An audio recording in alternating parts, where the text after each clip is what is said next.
Hey everyone, this is Chris and welcome to Unwanted Tutorials. Unwanted Tutorials is a loose collection of how-to, hands-on, decidedly irreverent videos in which I aim to enable you to create engaging content using DCS's hellish creation tools. Last time I set up a TACAN as an aside, and many of you were kind enough to tell me that they would like me to elaborate on that. That they would like to know why and how we should set up a TACAN beacon in our missions. Well, why is easy, because we can. And because it's helpful for some players and can add fun to the mission. Alright, I think I can do a little bit better, and I know that I'll go off on multiple rants given how terrible TACANs integrate with Mission Editor. So, let's begin with some history, because not only do I find that things get so much easier when I understand them, I also love to hear myself talk. Two of the most common navigation problems are to find or go to a specific location and to find out where you are. The first problem, finding and going to a specific location, was solved in principle millennia ago with beacons. People would light a big fire at an elevated position so other people could home in on it. For example, around 300 BC, people built Pharos Alexandria, a lighthouse that allowed ships to safely navigate that part of the Mediterranean. Modern equivalents are still called beacons, and one of the first and most important inventions in radio navigation was the NDB, the non-directional beacon that, like lighthouses, allows navigators to home in on that beacon.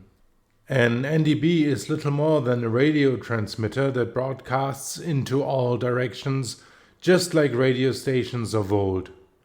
And I remember that I once, many moons ago, used the radio station KLIZ in Minnesota to home in on a small rural town called Brainerd. NDBs are very much in use today because they operate on low frequencies in the kilohertz range, and unlike higher frequencies, their radio waves follow Earth's curvature, making them long range, something very useful for radio navigation. And since it's radio, it also works in adverse weather and fog. Navigators can use a clever invention called Automatic Direction Finder, ADF, that tells them which way to turn to face the NDB transmitter. All you need to do is to turn your nose in that direction, and if you keep doing that, eventually you'll get to that location. And ADFs also give you the bearing to the transmitter it is tuned to. Aviation and science go hand in hand, and it didn't take long for people to realize that with ADF, if they knew the location of two beacons, they can determine where they are. Tune into the first station, get its bearing and mark it on the map with a line. Tune to the other station and do the same. Where the lines meet is your position. The next step was to improve this and make it simpler. People invented the VHF Omnidirectional Range Station, or VOR. This system allows people to find a beacon and directly show which radial, 0 to 360, they are on.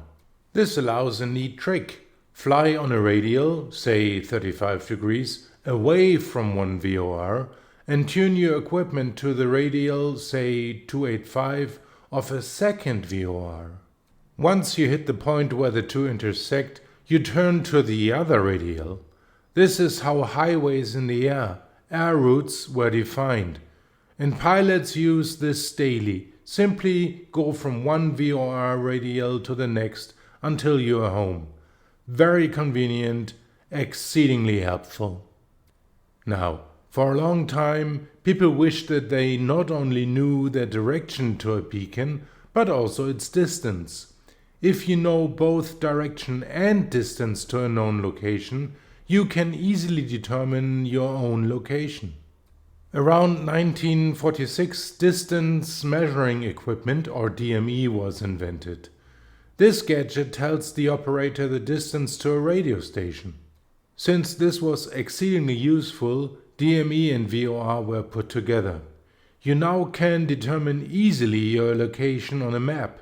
55 miles away on radial 32 from a VOR precisely defines your location.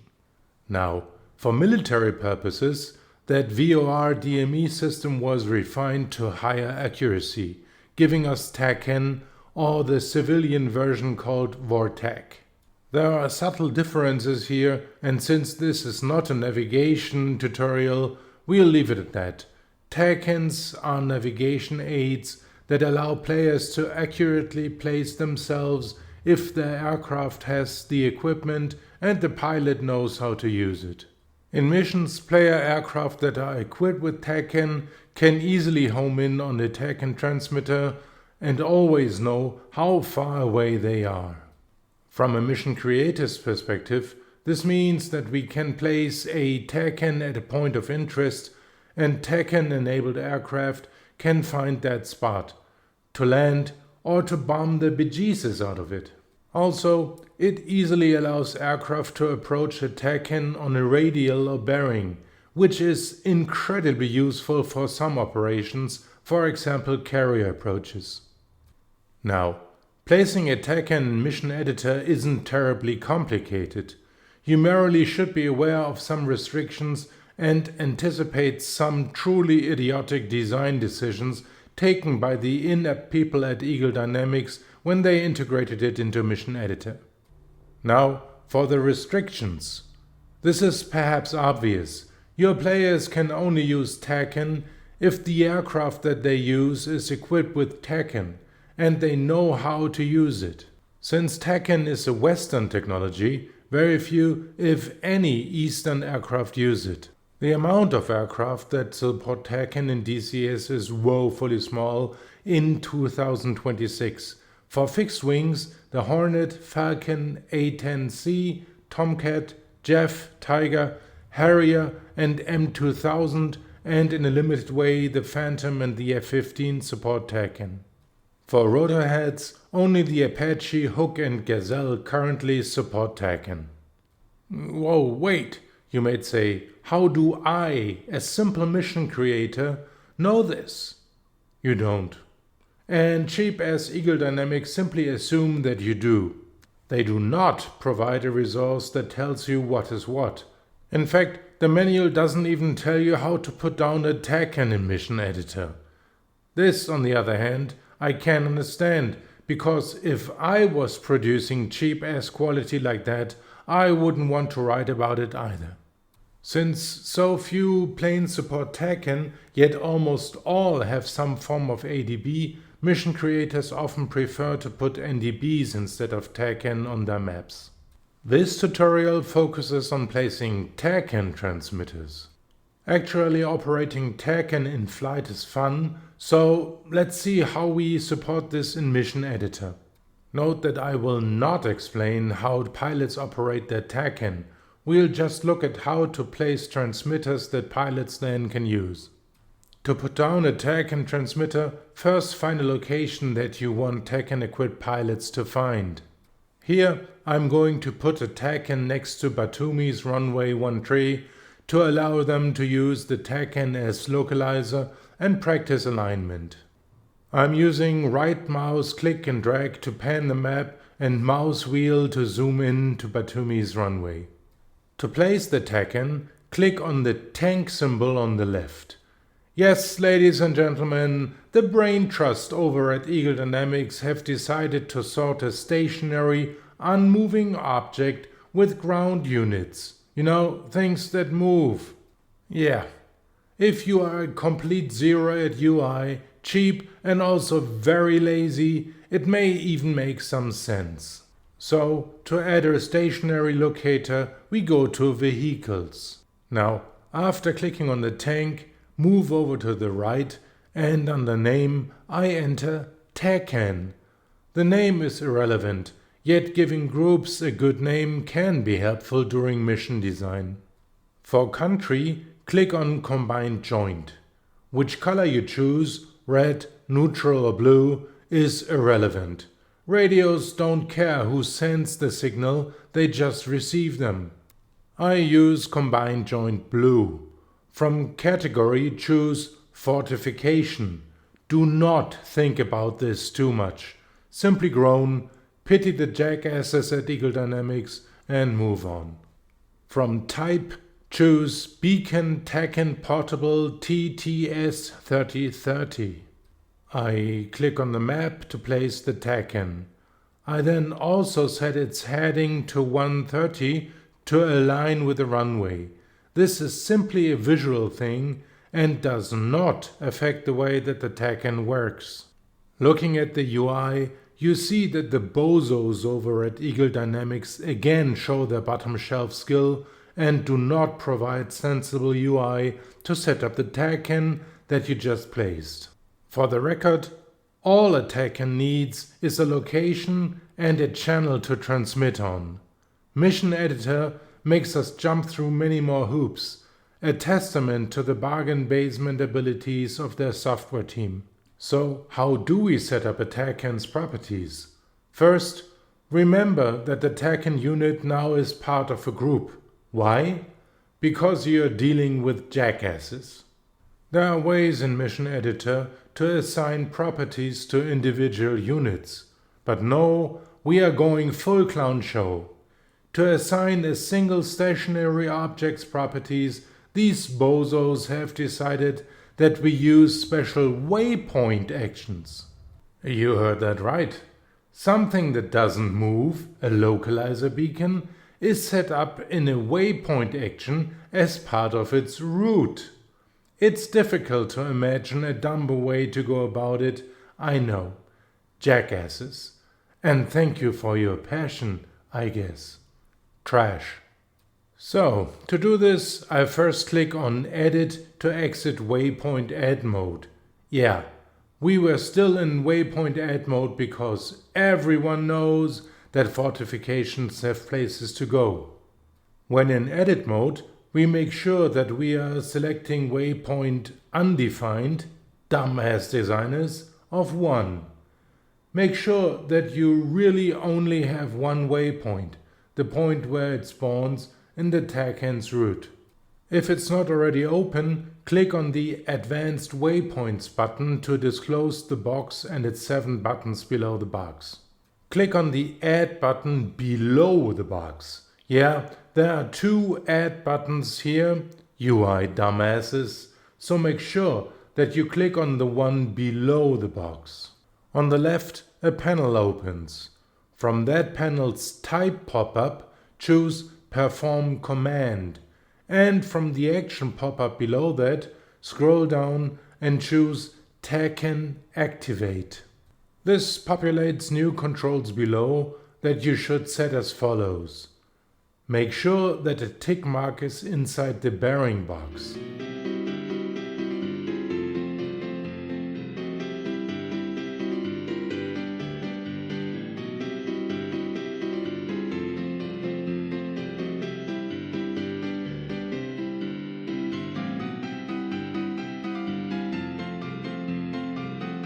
Next, you enter a so-called channel mode. This was something that historically did matter. You could choose between channel X and channel Y. Y is a newer standard, primarily used for air-to-air stuff. We use X. For channel, you can use any number between 1 and 126. You are free to choose, and I strongly recommend that you look at your map to see which channels are used already. It's seldom a big problem if you use the same channel multiple times, but it's good practice to be careful. For example, Caucasus in May 2026 already uses channels 16X, 22X, 25X, 31X, 44X and 67X. Here I choose 11X. Then you enter a 3-letter ID code similar to what NDB and VOR transmit in Morse. They are used by the pilot to verify that they have dialed into the correct TACAN, so you are free to choose any ID. I use TCN here. From Unit pop-up, choose the unit in the group that is the TACAN. There should only be one unit in this group, TACAN-1. If you screw this up, the TACAN won't work and you won't receive a warning. ED quality strikes again. And you're done. Yes, the UI is abysmal, stupid, mission creator hostile, and therefore in every other aspect in line with ED software. That being said, providing TACAN in your missions can prove to become essential and fun to your players. Just remember to document which TACAN you add to your mission and publish the channels, else nobody can use them. As mission designer, it makes sense that we verify that the TACAN works. Here, I'm in my Hornet, set in TACAN to 11x and turn it on.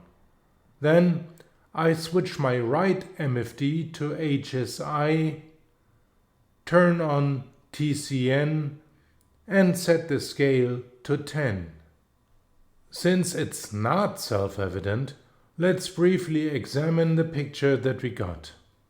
The MFD shows exactly what I expected, given how I set it up in Mission Editor.